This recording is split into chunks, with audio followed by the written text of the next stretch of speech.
அன்புக்குரிய தோழர்களுக்கு வணக்கம். சிவகங்கை, ராமநாதபுரம் மாவட்டங்கள்ல ஒரு 20 இடங்கள்ல மீத்தேன் ஹைட்ரோ கார்பன் எடுக்கக்கூடிய நாசகார திட்டத்துக்கு மத்திய அரசு, ஒன்றிய அரசோட சேர்ந்து தமிழ்நாடு அரசும் அனுமதி கொடுத்திருக்கிறாங்க. எங்கெங்கெல்லாம் பாதிப்பு ஏற்பட்டிருக்கு, எவ்வளவு பாதிப்பு ஏற்படுது, இதனால எவ்வளவு கேடுகட்ட நாசகாரம் இங்க சதி நடந்துட்டு இருக்கு, யார் யாருக்கெல்லாம் பயன், இது மேல கார்பரேட் யாரெல்லாம் பயன் ஏற்பட போகுது, நம்ம இன்னைக்கு சுருக்கமா பேச போறோம். இது வரைக்கும் நம்ம சேனலை சப்ஸ்கிரைப் பண்ணலாம், சப்ஸ்கிரைப் பண்ணி வச்சுக்கோங்க.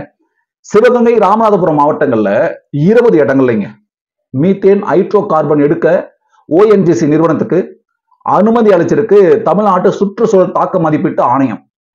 இந்த தமிழ்நாடு சுற்றுச்சூழல் தாக்க மதிப்பீட்டு ஆணையத்துக்கு பிபிஆர் மீடியா சார்பாக மிக வன்மையாக கண்டனங்களை நம்ம தெரிவித்து கொள்கிறோம்.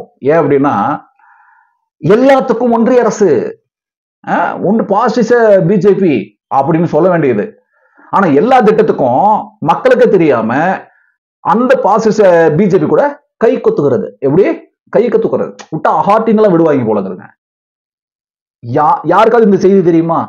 அதை தெரிஞ்சுக்கிறதுக்கு இங்க இருக்கக்கூடிய அரசியல்வாதிகள் வர்றானா? பிஜேபி மட்டும் டார்கெட் பண்ண வேண்டியது, அல்லது தமிழ்நாடு சார்பாக பிஜேபியில் ஏற்படக்கூடிய கார்பரேட்டுக்கு ஏற்படக்கூடிய நன்மைகளை பத்தி இங்க மூடி மறைச்சிடுறது.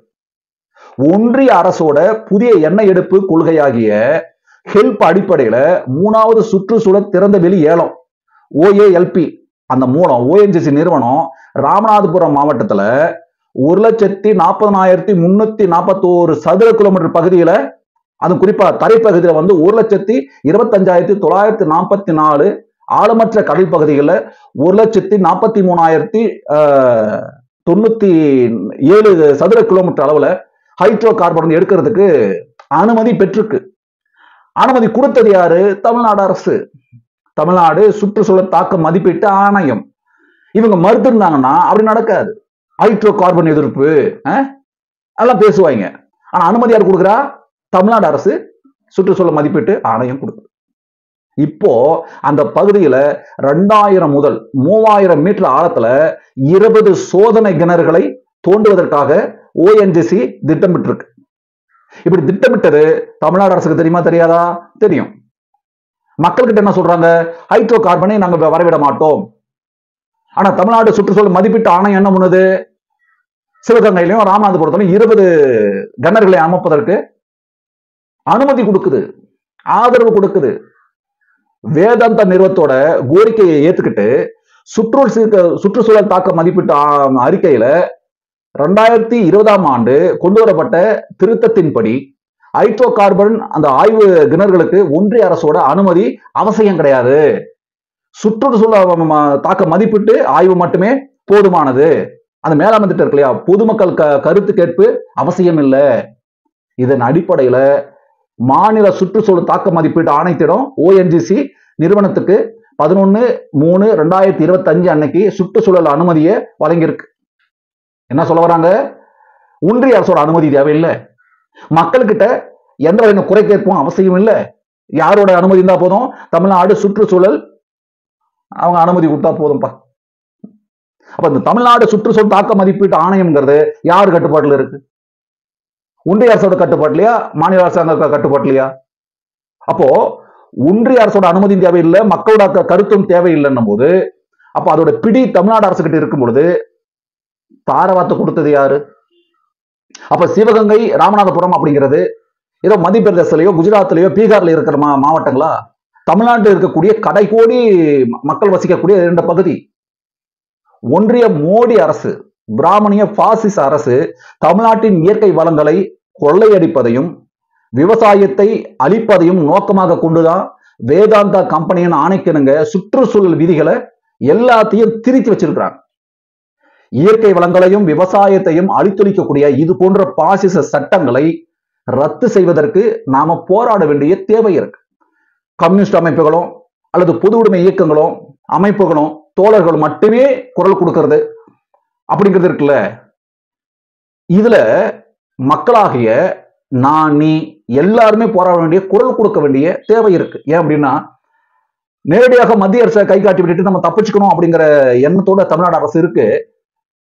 கார்பரேட் மயமாக்கல் அப்படிங்கிறது ஏதோ ஒன்றிய அரசோட சிந்தனையோ அல்லது அவங்களோட திட்டமா மட்டும் இல்லாம இங்க இந்தியாவில் இருக்கக்கூடிய எத்தனை மாநிலங்கள் இருக்கோ, எத்தனை மாநில அரசுகள் இருக்கோ, எத்தனை முதலமைச்சர் இருக்கிறாங்களோ, எத்தனை அந்தந்த மாநிலத்தில் சுற்றுச்சூழல் தாக்க மதிப்பீட்டு ஆணையம் இருக்கோ, அத்தனை அமைப்புகளும் கார்பரேட்டோட கைப்பாவையாக, கார்பரேட்டோட பன்னாட்டு நிறுவனங்களோட எடுபடிகளாக கையூட்டை பெற்றுக்கிட்டு லஞ்சங்களை வாங்கிக்கிட்டு என்ன சொன்னாலும் என்ன பண்றது?